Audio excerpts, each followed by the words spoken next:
Halo sahabat, Assalamualaikum. Semoga sehat selalu dan senantiasa berbahagia. Terima kasih ya udah subscribe dan menyimak video-video LK21 Revive. Semoga Tuhan Yang Maha Esa selalu memberikan rezeki yang berkah dan berlimpah ruah untuk sahabat semua. Nah, kita sapa-sapa dulu nih para penonton setia LK21 Revive, yaitu terima kasih buat Ahmad Dom Kalimantan Selatan, Suratmin Rahmat dari Sumut, Muhammad Zainuddin pendosa hijrah dari Madura, Muhammad Aditya dari Jepang, Andi Saprianto dari Morowali, Ateng Sipurna dari Jepara, Alsan Jos dari Madura, Ade Daril dari Cirebon, Aris Nuwo Panglimo Official dari Riau. Dan buat teman-teman semua yang belum ingin sapa, nanti di next video ya. Oke, kali ini LK21 Review akan membawakan sebuah alur cerita film yang berjudul Na Peru Surya. Bagaimana keseruan filmnya? Nggak perlu banyak basa-basi, ini dia alur ceritanya.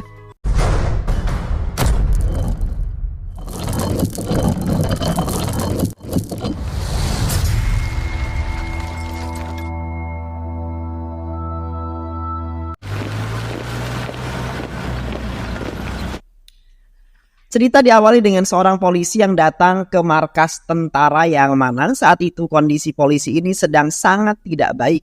Polisi ini menemui jenderal, ia kemudian melaporkan bahwa ada seorang tentara yang bernama Surya telah memukulinya.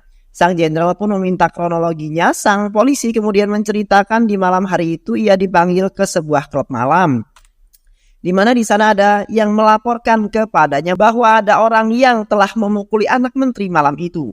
Kepala klub malam itu mengatakan baru kali ini dia melihat orang yang sangat kuat dan luar biasa, di mana dia sendirian tapi bisa mengalahkan beberapa orang sekaligus. Polisi ini mengatakan di mana orang itu, dan Surya yang berada dalam klub sedang minum amir. Kemudian Surya diminta untuk ke kantor. Saat di kantor polisi ini kemudian menanyakan pada Surya apa yang sebenarnya terjadi kepada mereka ini. Saat itu Surya menceritakan bahwa pada malam itu ada seorang gadis yang mempermalukan seorang laki-laki.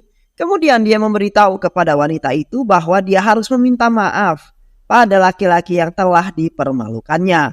Ternyata wanita itu adalah pacar dari anak seorang menteri.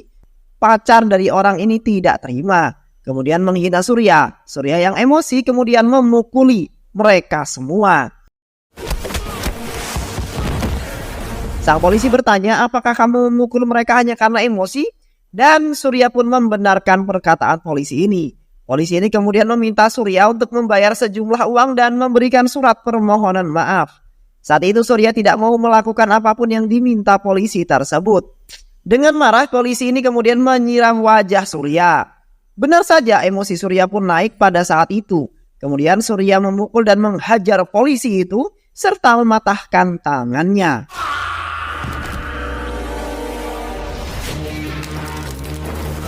Tak lama Surya pergi dari tempat tersebut, namun para polisi yang di luar kemudian menghajar Surya dengan mudahnya. Surya kemudian balik menghajar para polisi tersebut. Di waktu yang bersamaan kemudian polisi yang tangannya dipatahkan itu kemudian menodongkan pistol kepada Surya. Saat itu Surya justru mengambil pistol yang polisi todongkan dengan keahlian khususnya. Kemudian Surya menghajar polisi itu lagi dan pergi. Nah, seperti itu jenderal, dan saya kemari bukan untuk mengklaim kejahatan Surya, tapi saya ingin mengambil senjata saya yang diambil oleh Surya, kata polisi tersebut. Hal itu kemudian membuat jenderal ini memerintahkan prajurit untuk memanggil Surya. Saat itu Surya sedang berada di Blok B. Surya mendatangi seorang teroris yang mana teroris ini telah mengkhianati negaranya, sehingga membuat Surya sangat marah dan emosi. Setelah makan, teroris ini justru ditembak tepat di kepalanya hingga tewas. Surya yang kemudian disidang dalam sebuah sidang militer. Surya dikatakan telah melanggar hukum militer karena tidak ada perintah membunuh seorang teroris di bawah tahanan kemiliteran. Hal itu membuat jenderal benar-benar marah, tapi Surya yang tidak ingin dipecat dari seorang prajurit kemudian mengatakan bahwa dirinya hanya ingin perbatasan, bukan ditempatkan di tempat yang sekarang. Jenderal yang marah kemudian menghukum Surya dengan bantuan para prajurit lain.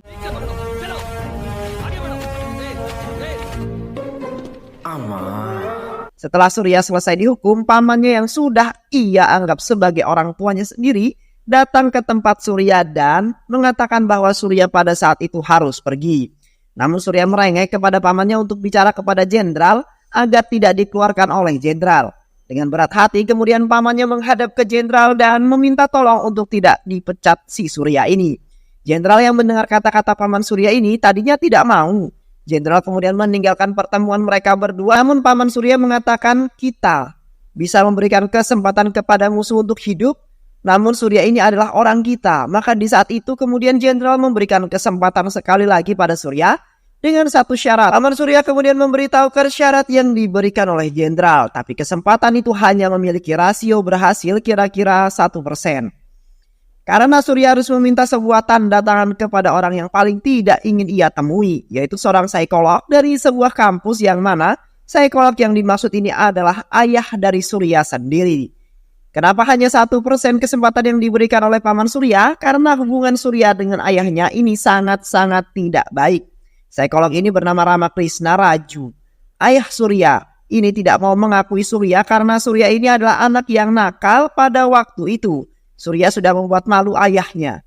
Namun, hal itu kemudian tidak membuat Surya gentar karena keinginannya untuk pergi ke perbatasan.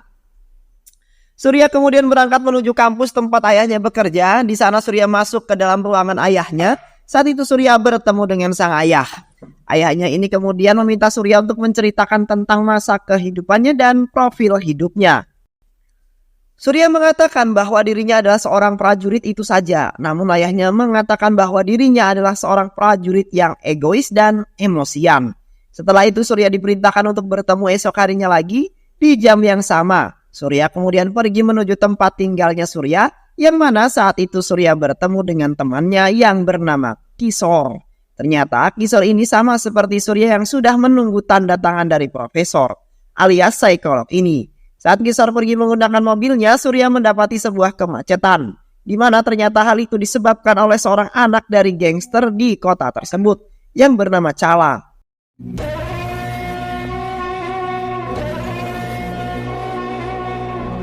Keesokan harinya pun Surya datang kembali tepat di waktu yang sama seperti kemarin. Pada saat itu profesor alias psikolog ini pun kemudian menanyakan kehidupan pribadi Surya dan juga menanyakan hubungan Surya dengan keluarganya.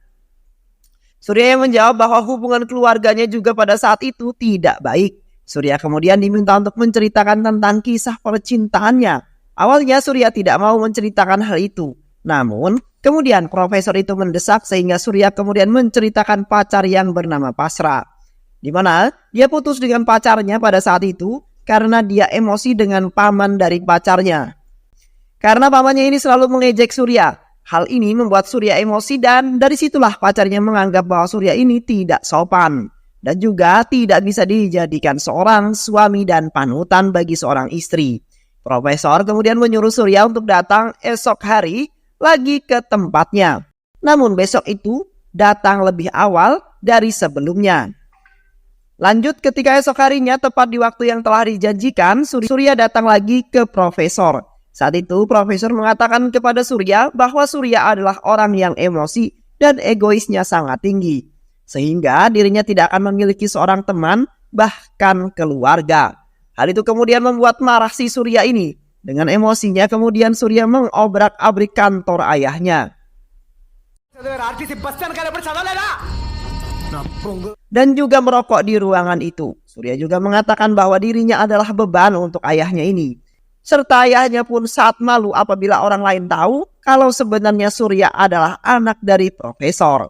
Mendengar tantangan itu kemudian profesor memberitahu ke seluruh mahasiswa untuk berkumpul di auditorium. Di sana profesor mengumumkan bahwa Surya sebenarnya adalah anak kandungnya. Ia mengatakan bahwa Surya ini datang kepadanya untuk meminta tanda tangan sebagai seorang prajurit untuk bisa pergi ke perbatasan. Namun hal itu rasanya tidak memungkinkan karena dia adalah orang yang egois dan emosian. Surya yang hendak marah kemudian dipotong oleh ayahnya. Sang ayah alias profesor ini kemudian memberikan waktu 21 hari untuk Surya agar mengontrol emosinya. Selama 21 hari itu bila dia bisa mengontrol emosinya, maka dia akan mendapatkan tanda tangan ayahnya dan bisa pergi ke perbatasan. Kemudian Surya pulang bersama Kishore, namun saat di perjalanan menuju rumahnya dia mendapati sebuah kemacetan yang ternyata pembuat kemacetan itu sama seperti kemarin, yaitu anaknya Chala, preman geng setempat. Saat itu Surya kemudian meminta minggir karena dirinya akan lewat. Namun mereka sang preman ini justru malah membuat Surya emosi.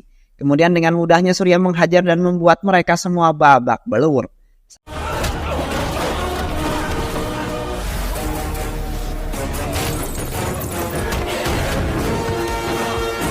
Saat Kishore mengatakan untuk tidak emosi, saat itu Surya mengatakan akan dimulai besok, bukan hari ini. Akhirnya mereka pun pergi. Di hari pertamanya mengendalikan emosi, Surya mengikuti berbagai macam kegiatan untuk tidak emosi. Saat itu Surya mengikuti sebuah kegiatan meditasi untuk mengontrol emosinya. Dilanjut dengan komunitas tertawa, dan Surya juga mengganti makanannya menjadi vegetarian agar emosinya benar-benar menurun. Hari pertama pun selesai. Lanjut di hari kedua, di mana Surya dan Kishore sedang minum teh di sebuah kedai. Saat itu sudah mendapati anak buah Chala, kemudian membuat sebuah keributan. Dan juga menutup toko yang ada di tempat itu, Surya berusaha menahan emosinya dan pulang. Sesampainya di rumah, ibu dari Surya meminta tolong untuk dibelikan obat. Surya pun pergi mencarikan obat yang diminta oleh ibunya. Ibunya tidak tahu kalau sebenarnya itu adalah anak kandungnya sendiri. Surya yang mengetahui bahwa toko tidak ada yang buka, maka kemudian membuka salah satu toko dan ia mengambil satu obat. Tapi ia mengambil satu lagi untuk cadangan. Benar saja saat di jalan ia dicegat oleh anak buah Chala yang sedang melakukan aksinya. Di sana obat yang dibawa justru dihancurkan oleh anak buahnya Chala. Karena Surya masih dalam masa meredam emosinya, akhirnya dirinya pergi. Saat sampai di rumah, kemudian Surya memberikan obat cadangan kepada ibunya. Keesokan harinya ibunya ini merasa sangat berhutang budi kepada Surya, sehingga pada saat itu ibunya membuatkan sebuah bekal makanan untuk Surya. Dan profesorlah yang akan mengantarkan bontot alias bekal itu kepada Surya. Awalnya si profesor ini menolak dengan terpaksa, akhirnya ia kemudian membawakan bekal itu kepada Surya. Secara diam-diam profesor kemudian membuat sebuah buku, di mana buku ini profesor tulis mengisahkan tentang kehidupan Surya. Saat di perjalanan pulang, Surya dan Kishore dicegat oleh anak buah Chala. Saat itu Chala meminta Surya untuk mengantarkannya berkeliling kota. Dan Kishore pun turun dari mobil. Saat itu dengan menahan emosinya, Surya tetap diam dan menyaksikan Chala melakukan kejahatan yang sangat keji. Saat di tempat seorang pensiunan tentara, Chala meminta pensiunan ini untuk menjual tanahnya. Namun pensiunan tentara ini tidak mau menjual tanahnya yang diberikan negara kepadanya. Karena sesungguhnya tanah yang diberikan oleh negara ini wajib dia jaga. Namun Chala mengancam pensiunan tentara yang bernama Mustafa. Dia mengatakan kepada Mustafa bahwa dia bisa saja melakukan apa yang dia mau. Namun saat ini ia meminta tanah itu dengan baik-baik. Surya yang menyaksikan hal itu pun tetap diam dan tenang. Sampainya di rumah, Surya kemudian marah-marah kepada Kishore, di mana dia diminta untuk mengantarkan Chala kemanapun dia mau. Kishore kemudian membuat Surya tenang dengan memberikan amir kepada Surya. Keesokan harinya Surya pun sudah merasa tenang dan sudah melupakan hal yang kemarin terjadi. Saat Surya akan berangkat ke kampus, di sana ada anak buah Chala yang sudah menunggu. Di depan rumah, anak buah ini mengatakan bahwa Chala menyukai mobilnya dan ingin menukarnya dengan motor. Bahkan memberikan kunci motor itu pun dengan melempar kuncinya. Surya tetap berusaha menahan amarahnya. Ia kemudian memakai motor itu untuk mengunjungi rumah Pasha dan meminta maaf kepada orang tuanya. Serta meminta maaf juga kepada pamannya Pasha dengan bersujud di kaki pamannya. Akhirnya pamannya pun merestui hubungan dari mereka berdua. Bahkan saat berada di jalan, Surya mendapatkan sebuah keributan karena sedang dalam proses menahan amarahnya. Dia tidak mau ikut-ikutan terlibat masalah itu. Dia justru hanya merekamnya saja.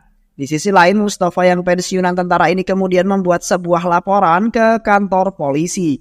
Saat itu Mustafa melaporkan bahwa dirinya telah dipaksa oleh Chala untuk menjual tanahnya. Bahkan bukan hanya dipaksa saat itu, Mustafa pun juga diancam oleh Chala, namun sedih sekali karena pada saat itu laporan Mustafa ditolak oleh kepolisian. Bahkan Mustafa pun mendatangi kantor polisi yang berbeda. Tapi hasilnya tetap sama saja. Setelah pengajuan kasus yang diajukan oleh Mustafa tidak membawakan hasil, saat itu diberitakan bahwa Mustafa ini meninggal dengan bunuh diri. Anwar, anak dari Mustafa pun marah akan kejadian itu. Sehingga pada saat itu Anwar ini sampai membanting medali yang dimiliki ayahnya. Bahkan karena kemarahannya ini Anwar kemudian meninggalkan keluarganya. Di sisi lain ternyata ayah dari Surya ini masih benar-benar memperhatikan Surya. Saat itu ayah Surya pun ingin berpikir untuk mempertemukan Surya dengan ibunya. Ayah Surya pun mengatakan kepada istrinya bahwa anak laki-lakinya akan menemuinya nanti malam. Tepat malam itu kemudian ibunya ini menantikan anaknya. Saat itu ibunya memperhatikan kemana-mana, dia menemukan Surya yang memperhatikan dirinya, kemudian berlari menghampiri Surya dan menarik Surya masuk ke dalam kamar. Di sana Surya kemudian dimarahi oleh ibunya, namun karena kerinduan ibunya selama 10 tahun ini tidak terbendung. Akhirnya ia memeluk Surya saat itu juga. Keesokan harinya, Surya dipanggil ke kantor polisi. Di sana ada kakek muslim yang mana kakek ini meminta kepada Surya untuk menjadi saksi pembunuhan Mustafa. Namun Surya mengatakan kalau dia tidak tahu. Kakek muslim ini pun tetap mendesak hal itu. Kemudian dikuatkan oleh seorang polisi bahwa orang itu menyatakan hal yang sebenarnya. Karena dia mengenal orang ini. Bahkan polisi ini memanggil teman-temannya dan mengatakan bahwa ada prajurit Surya. Di mana polisi ini menceritakan bahwa dulu dia pernah satu pelatihan dengan si Surya. Prajurit Surya ini adalah orang yang selalu menjunjung tinggi kebenaran dan juga tidak akan pernah membelot dari kebenaran. Dia akan mengatakan apa yang sebenarnya. Surya pun pergi dari kantor polisi itu. Kata-kata dari polisi itu merasuk ke pikiran Surya dan membuat Surya jadi galau. Karena sebetulnya Surya pada saat itu mengetahui bahwa Mustafa ini dibunuh oleh anaknya Cala. Namun Surya memiliki perjanjian kepada dirinya untuk bisa dengan emosinya ini kemudian mengatakan yang tidak sebenarnya. Keesokan harinya di mana hari yang telah ia tunggu pun tiba, yaitu hari ke-21. Profesor pun kemudian mengumumkan keberhasilan Surya pada saat itu, namun hal itu ternyata justru Surya menolak. Tanda tangan dari profesor karena hal itu kemudian merusak karakter dirinya. Bahkan akan menjadikan dirinya menjadi orang yang sangat tidak kompeten lagi. Karena dirinya telah menghilangkan apa yang telah menjadi dirinya saat ini. Bahkan karena hal ini Surya menyaksikan orang mati di depan matanya sendiri. Bukan hanya sebuah perbatasan, namun di sini ada banyak orang yang harus dijaga. Dan Surya pun pergi. Surya kemudian pergi menuju rumah Mustafa, di mana Surya kemudian menemui kakek muslim dan menanyakan sebenarnya bahwa orang-orang yang berjaga di rumah itu termasuk anaknya Cala, itulah yang membunuh Mustafa. Waktu di kantor polisi itu dia berbohong dan saat ini dia akan mengatakan yang sebenarnya. Kemudian Surya menghajar semua anak buah dari Cala hingga mereka semuanya kemudian kabur ke dalam kebun jagung.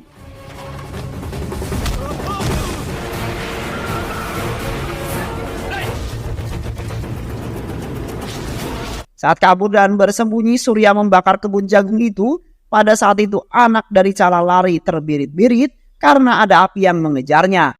Surya pun dengan tegas mengatakan bahwa rumah ini dalam pengawasannya. Surya kemudian menghampiri rumah Cala di sana. Kemudian Surya duduk bersama di meja makan Cala dan meminta istrinya Cala menghidangkan makanan kepada dirinya.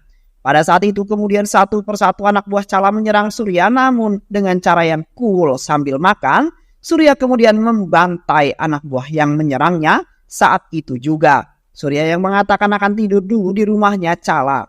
Saat itu Cala berniat ingin membunuh Surya saat dia tidur, namun ditahan oleh anak buahnya dan meminta Cala untuk berkompromi kepada Surya. Saat itu juga kemudian Cala berkompromi dengan Surya tentang apa yang Surya inginkan. Surya meminta kepada Cala untuk bisa menemukan Anwar, anak dari Mustafa yang telah menghilang. Cala kemudian diberikan waktu hanya 24 jam saja untuk bisa menemukan Anwar. Apabila Anwar tidak ditemukan, maka anak Cala yang menanggung akibatnya. Cala kemudian memerintahkan seluruh anak buahnya untuk mencari Anwar. Bahkan Cala meminta media untuk bisa menemukan Anwar. Hal itu masih belum bisa membuahkan hasil. Di sisi lain, Anwar ternyata telah menjadi anak buah dari orang yang jahat. Anwar dibawa untuk menjadi pembunuh bayaran. Saat Anwar mendapatkan misi untuk membunuh seorang kakek-kakek, justru Anwar diberitahu bahwa dirinya dicari banyak orang. Anwar kemudian meninggalkan orang yang ingin ia bunuh dan pergi. Saat sampai di rumah, Anwar kemudian mendapati banyak orang yang ada di rumahnya. Saat sampai di rumahnya, ia ditanya oleh wartawan, Wartawan ini mengatakan bahwa keadilan akan ditegakkan. Namun, Anwar memilih diam dan duduk. Surya kemudian menghampiri Anwar dan mengatakan bahwa saya meninggalkan rumah pada usia 14 tahun. Selama waktu itu, mungkin perjalanan saya seperti Abdul Kalam atau Osama bin Laden. Mungkin masih banyak lagi yang seperti saya dalam hidup. Jika Anda ingin mencapai sesuatu, Anda harus benar-benar membuat sebuah pilihan. Tidak karena oleh situasi, karena keadaan selalu berubah. Tapi karakter kita tidak seharusnya berubah. Bagaimana keadaanmu tadi, Tanang Anwar? Pada saat kematian ayahmu tidak ada yang datang. Hari ini ribuan orang datang karena kamu. Coba katakan padaku, dalam perintah Tuhan hanya ada terang, bukannya kegelapan. Sekarang jika Anda menebak ini bukan tanah airmu, itu pilihanmu. Surya kemudian memberikan sebuah bendera dan mengatakan, sobeklah. Namun Anwar kemudian naik ke atap dan mengibarkan sebuah bendera kebangsaan negaranya. Di sana juga ada ayah Surya yang kemudian bangga mengatakan bahwa Surya adalah anaknya. Sang ayah kemudian mendatangi jenderal dan mengatakan bahwa Surya lolos dan mendapatkan tanda tangannya, sehingga dia bisa berangkat menuju perbatasan. Di sisi lain, Surya yang sedang duduk di pinggir pantai didatangi oleh ayahnya. Kemudian mereka mengobrol dan saat itu ayahnya kemudian memberikan sebuah surat kelulusan Surya. Kemudian Surya memanggil profesor dengan sebutan ayah. Film pun ditutup di mana Surya ditugaskan ke sebuah perbatasan Himalaya yang dipenuhi salju yang sangat dingin. Dan ia pun mengibarkan bendera kebangsaan negaranya dan film pun selesai. Jangan pernah lelah melakukan hal kecil untuk orang lain. Terkadang hal kecil ini mampu memberikan kebahagiaan yang indah di hati mereka. Dan berbuat baiklah, sebab sesungguhnya Allah menyukai orang-orang yang berbuat baik. Terima kasih sudah menyimak video-video LK21 Revive. Semoga sahabat semua terhibur dan sampai bertemu lagi di video-video berikutnya. Dan wassalamualaikum warahmatullahi wabarakatuh.